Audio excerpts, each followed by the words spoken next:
Normally हमने हमेशा ये सुना है कि एक आत्मा एक शरीर के अंदर प्रवेश करती है, पोजेशन जिसको बोलते हैं, उसके बाद एग्जॉर्सिज्म होता है। लेकिन अक्सर कई बार हम लोगों ने ये भी सुना है कि आत्माएं कई बार एक इनएनिमेट ऑब्जेक्ट्स के ऊपर भी, एक निर्जीव वस्तुओं के ऊपर भी आ जाती हैं, फिर उसके माध्यम से वो जो करना चाहती हैं शायद करती हैं। तो इज इट अ रियलिटी?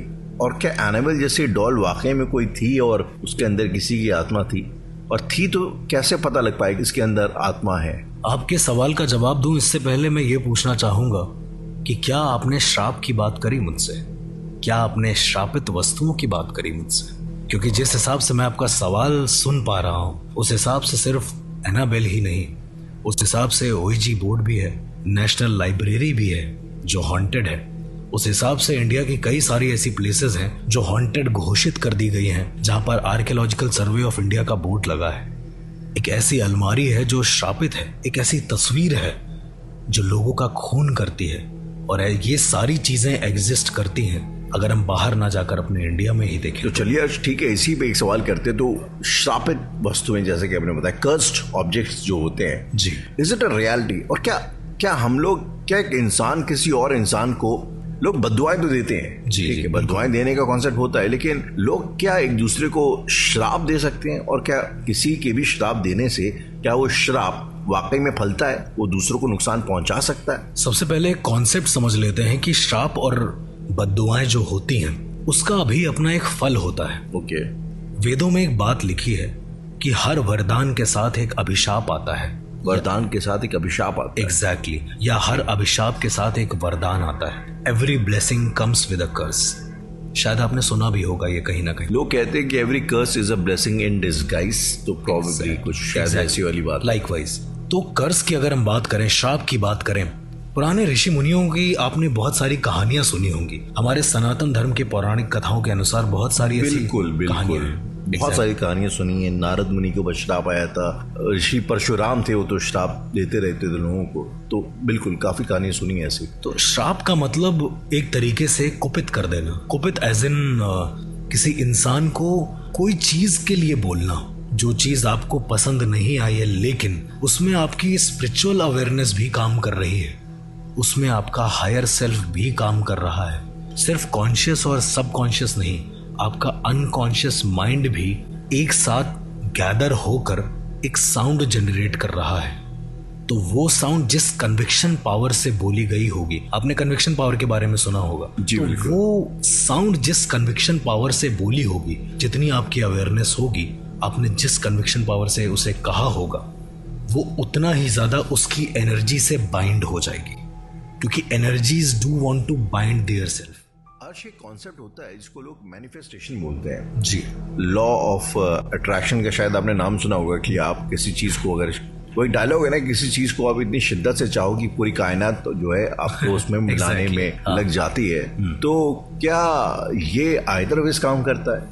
क्या मैनिफेस्टेशन अच्छी और बुरी दोनों हो सकती है सच, और ना सिर्फ अपने लिए, औरों के लिए भी? I want to talk about in that. See, अगर मैनिफेस्टेशंस की बात करते हैं आप, तो 2 मिनट के लिए मैं श्राप को रोकता हूं और मैनिफेस्टेशंस के बारे में जल्दी से बता देता हूं, क्योंकि this is a very vast topic, very deep topic. Of course. तो मैं थोड़ा सा ही बताता हूं कि मैनिफेस्टेशन वर्क कैसे करती है। ओके। अफर्मेशंस, मैनिफेस्टेशंस, आपने सुना होगा कि यार मैंने तो ये सोच लिया था, मैं इसके लिए डन हो गया था और वैसा हो गया, मैंने यूनिवर्स से ये मैनिफेस्ट किया और वो चीज हो गई। बिकॉज जब तुम अपने हायर सेल्फ को, बिकॉज हर इंसान के अंदर अब उसकी स्पिरिट है, उसका हायर सेल्फ है, तो जब भी आप कोई भी चीज, लाइकवाइज श्राप, वो बड़ी कन्विक्शन पावर से बोली गई एक चीज है किसी एनर्जी को।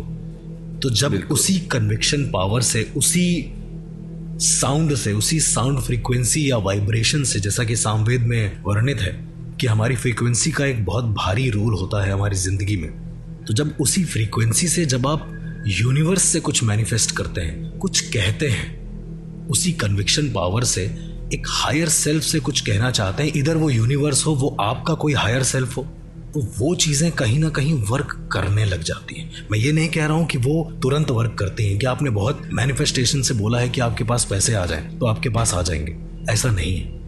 वो करने लग जाती हैं, धीरे धीरे एनर्जीज उस तरफ जाना शुरू हो जाती हैं। तो that is how manifestation works.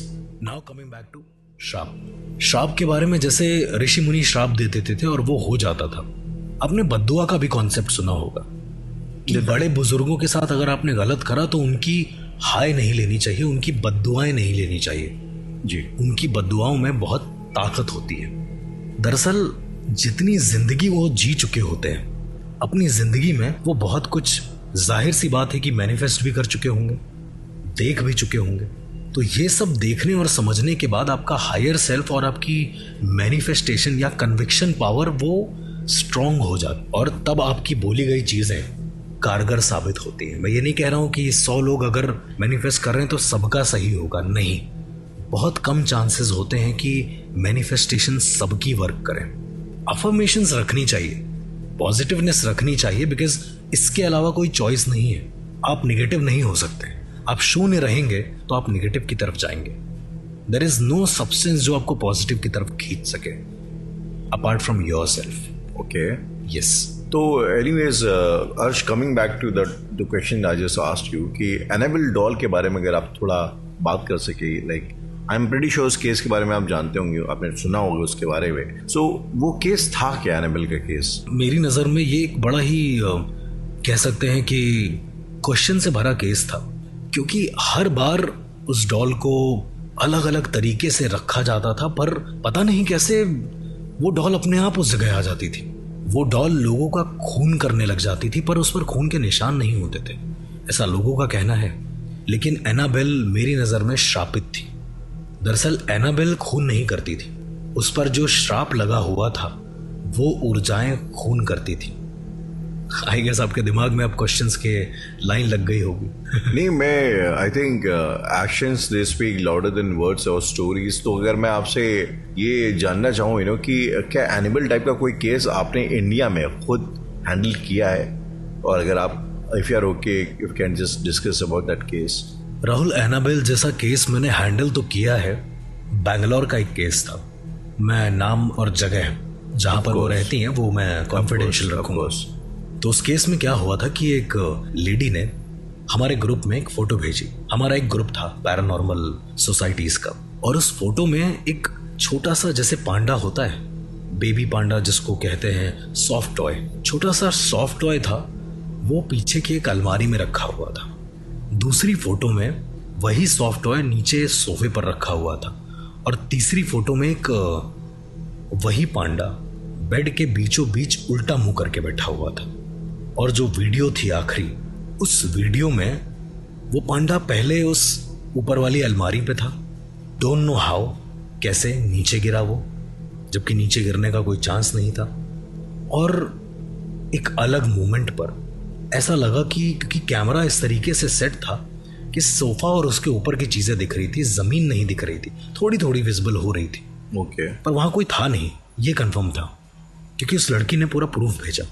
तो देखा कि जैसे ही वो पांडा नीचे गिरा, करीबन 1-2 मिनट के बाद वो सीधा उठ के बैठ गया. ये आपने वीडियो पे देखा? ये मैंने वीडियो पे देखा, और ये मेरे पास वीडियो आज भी है.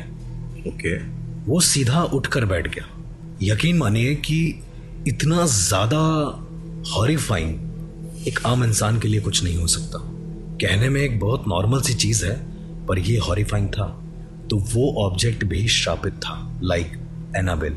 लेकिन उस ऑब्जेक्ट ने क्या अपने मालिक को कुछ नुकसान पहुंचाने की कोशिश करी, जैसे एनाबेल की डॉल लोगों का खून कर देती थी? तो जो बैंगलोर वाली लेडी थी उसने बताया कि नुकसान कुछ नहीं हो रहा है, पर जो भी नई चीज आ रही है वो 1-2 दिन में ऐसा लग रहा है कि बिल्कुल गंदी हो जा रही है. ओके.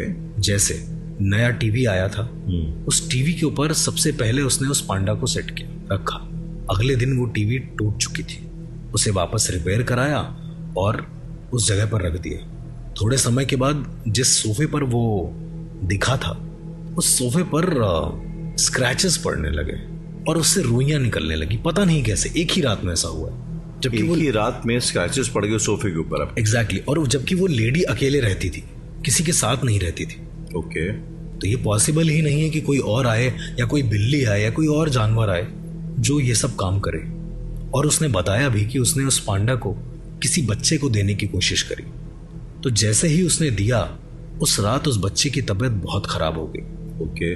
और वो बच्चा आईसीयू में एडमिट हुआ, लेकिन एक बड़ी ही चौंकाने वाली बात थी, उस बच्चे के हाथ में वो पांडा था और वो उसे इतनी जोर से पकड़े हुए था कि उसका हाथ टूट जाता अगर उसे निकालने की कोशिश करते तो अर्श, ये केस जो पांडा वाला आखिर सॉल्व आपने किया तो किया कैसे?